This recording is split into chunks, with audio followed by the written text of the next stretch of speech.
sammen! Hallo! Vi er tilbake. Skill Games! Skill Games her. Og litt jobbing!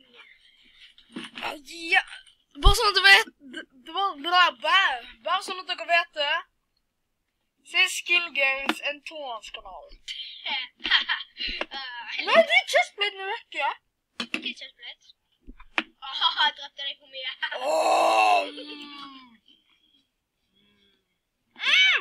Skill Games er for kult. Det heter jeg oppe. Ja, han kommer med da. Kan jeg gi deg admins? Nei, jeg gir deg admins. Kom på. Jeg vil ikke gi deg admins. Det blir enkelt da. Ja, ikke. Det er tre sånne forsiktighetsord.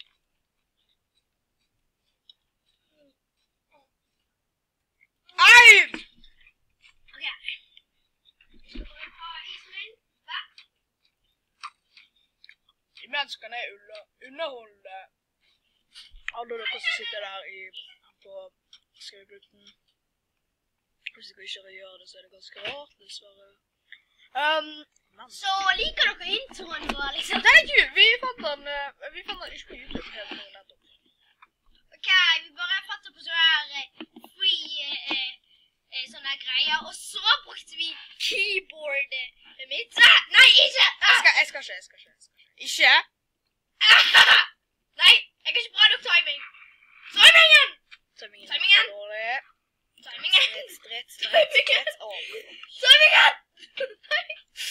Den er one-shot uansett. Du må slutte å skrike, dude. Ok, Det ødelegger for... Ja, jeg gjør faktisk det da. Det ødelegger for... Det ødelegger for rekorden. Ja, akkurat. Det blir for høy lyd i mikken. Hvor er du? Croucher du? Nei! Nei! Fordi ikke? Oh my god. Det var funny.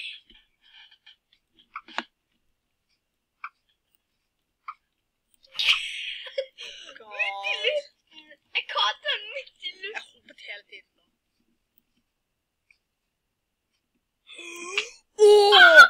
Du gikk! Nei! Yes! Ok, jeg drepte deg. Du vet på dette Herobrine-mappet, vi fant noe nytt. Jeg må ta den Iron Pickaxen tilbake.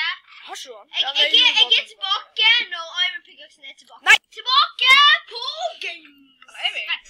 Trenger vi å gjøre intro på nytt? Nei. Det gjør vi!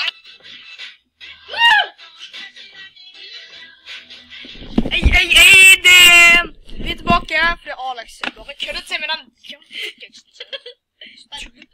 Vent. Skjedde noe nå? Hallo, er vi tilbake, eller har bare Alex køddet seg igjen? Nei, jeg har ikke køddet Jeg meg. har køddet med kukken. Nei! Jeg må nesten aldri Du har kødde. køddet med din. Nei. Vi er 13 år gammel, du. Det er bare 12. Jeg er det. Jeg er 12 i morgen. Så da skal jeg ha happy birthday Video. Ja. Og så skal jeg ha facecam. Klarer vi det? Det blir for mye. Ok, jeg bare tuller, jeg er 10 år. Men Dominik, han er 13. Det vet vi alle. Han er 13. Jeg er 10-åring, og jeg spiller med en 13-år. Yes! Ja, du tok meg også. Jeg drepte... Du tar meg. Ok. Oh my god, my dude killer meg. My dude. Er ikke jeg din bro? Jeg var din Bro. Wow. Ok, jeg klarte det. Ok, bro. Den er faktisk...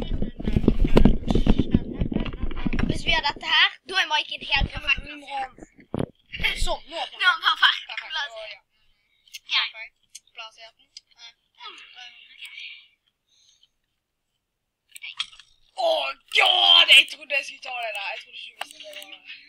Oh my god. Oh. Freaking skill gaming! Nei, ja, det er skill games. Oh my god, det er skill games. Åh!